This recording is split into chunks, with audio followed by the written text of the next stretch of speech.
Smartphones 2010 में इनकी market entry हुई थी और इंडिया में 2016 से जो चीप डेटा प्लान्स आने शुरू हो गए थे, इनसे स्मार्टफोन्स लगभग सभी घरों में पहुंच चुके थे।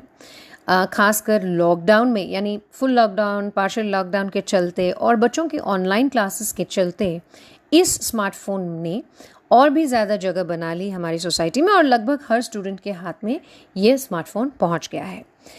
इससे हो रही तबाही कोई छोटी मोटी बात नहीं है। दुनिया भर के लीडिंग मेडिकल जर्नल्स में इस स्मार्टफोन की वजह से हो रहे नए नए बीमारियों के बारे में डिस्कशंस किए जा रहे हैं। ज़्यादा से ज़्यादा मोबाइल फ़ोन पर वीडियो गेम्स खेलकर या फिर उसमें वीडियोस देखने वाले बच्चों के अंगूठे में मसले हो रहे हैं और इनके अंगूठे में जो मसला होता है इसे कहते हैं गेमर्स थंब। अब जिनको ये गेमर्स थंब होता है, इसे ठीक करने के लिए उनकी सर्जरी ज़रूरत हो जाती है। कभी कभी पूरा अंगूठा काट दिया जाता है या फिर कभी कभी आधा अंगूठा काट दिया जाता है। तो इसके बारे में डॉक्टर्स का कहना है कि इसे कहते हैं गेमर्स थंब। यही नहीं, बाकी के 4 उंगलियों में भी प्रॉब्लम्स रिपोर्ट की जा रही हैं, जैसे कि मोबाइल फ़ोन्स पर या लैपटॉप पर ज़्यादा से ज़्यादा गेम्स खेलना या फिर उसका ज़्यादा इस्तेमाल जब हम करते हैं तो इंडेक्स फिंगर और मिडिल फिंगर को लेकर होते हैं ये मसले, जिन्हें ट्रिगर फिंगर नाम दिया जाता है इस प्रॉब्लम को। इतना ही नहीं, हमारे हाथों के बीच से होती हुई एक नस जो 5 उंगलियों तक पहुंचती है उसे कहते हैं मीडियन नर्व। अब इसका जब नुकसान होता है तो उससे कहते हैं कार्पल टनल सिंड्रोम।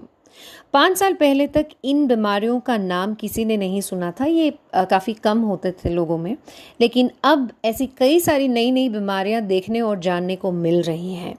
और अगला है टेनिस एल्बो, यानी हाथ की कोहनी का मसला। ये भी मोबाइल फ़ोन को ज़्यादा इस्तेमाल करना, ज़्यादा देर तक हाथों में पकड़े रहना, इससे होता है। और बार बार लगातार गेम्स खेलने से ये टेनिस एल्बो का प्रॉब्लम भी रिपोर्ट किया जा रहा है। और अगला है ड्रॉप्ड हेड सिंड्रोम। इसमें क्या होता है, गर्दन की मांसपेशियां और मसल्स में का नुकसान हो जाता है और रीढ़ की हड्डी जो हमारे गर्दन से होती हुई नीचे जाती है, यानी सर्वाइकल वर्टिब्रल कॉलम जिसे कहते हैं, इसको नुकसान पहुंचता है, जिससे दर्द और गर्दन का न मुड़ना, ये सभी चीज़ें होती हैं।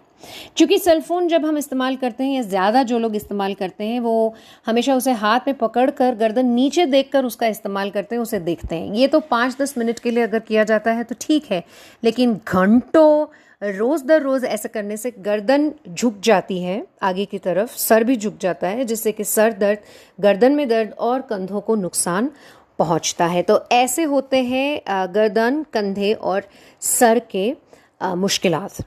अब इनके अलावा अगला है आँखें, जो सबसे ज़रूरी होती हैं सबके हमारे बॉडी में। ये जो मोबाइल फ़ोन्स और बाकी डिवाइसेस होते हैं, इनमें से निकलती है ब्लू लाइट। अब ये जो ब्लू लाइट है, इसका वेवलेंथ तो काफ़ी कम होता है, लेकिन इसकी जो एनर्जी लेवल्स हैं वो काफ़ी हाई होती हैं। ये हमारे रेटिना को पियर्स करते हुए हमारे फोटो रिसेप्टर सेल्स जो आँखों में होती हैं, इन्हें नुकसान पहुँचाती हैं। दिमाग और आँखें, इन दोनों बॉडी पार्ट्स को लेकर एक ख़ास बात यह है कि अगर इनके अंदर के सेल्स, चाहे वो एक हो या कई, अगर सेल्स में थोड़ा सा भी डैमेज होता है तो ये रीजेनरेट नहीं होते हैं हमारी बॉडी में और ये परमानेंट डैमेज होता है। चाहे आप लाखों करोड़ों रुपए खर्च कर लें, इसको हम रिवर्स नहीं कर सकते। लेकिन बॉडी के दूसरे कुछ पार्ट्स में अगर थोड़ा बहुत नुकसान हो जाता है तो हमारे बॉडी में ये ताकत है कि वो उसको रीजनरेट कर लें उन सेल्स को। तो ऐसे फोटो रिसेप्टर सेल्स जब ख़राब हो जाते हैं तो इसे कहते हैं मैक्यूलर डीजेनरेशन। और इसमें क्या होता है, आंखों से पानी बहने लगता है, आंखों में सूखापन महसूस होता है, चीज़ें स्प्लिट होकर, यानी एक चीज़ 2 या 3 चीज़ों जैसी दिखाई देती है, आंखों को बार बार मलने की ज़रूरत महसूस होती है, शुरुआती अंधापन या फिर कभी कभी पूरा अंधापन, सर्जरी की ज़रूरत भी पड़ सकती है।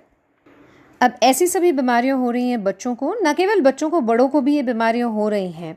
ऐसे में हमारा समझना ज़रूरी हो जाता है कि बच्चों का जो शरीर है, बच्चों का जो बदन है, वो काफ़ी नाजुक होता है। उनमें ये ताकत नहीं होती कि वो थोड़ा सा भी दर्द सह सके, लेकिन बड़ों में जो है थोड़ा दर्द सहने की हमारे अंदर ताकत होती है।